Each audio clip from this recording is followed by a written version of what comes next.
So hari ni aku nak try pergi ikut route belah satu lagi.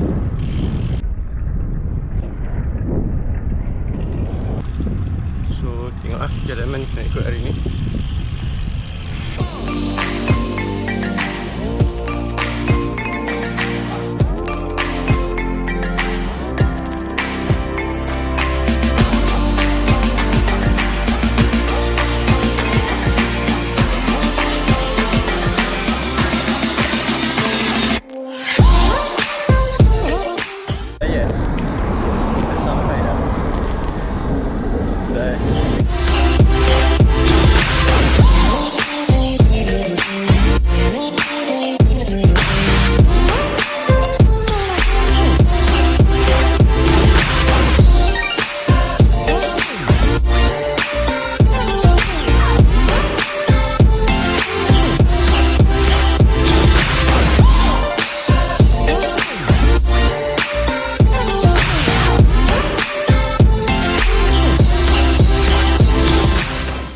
Okay guys, kita dah selesai berehat di Masjid Sendayan. Kita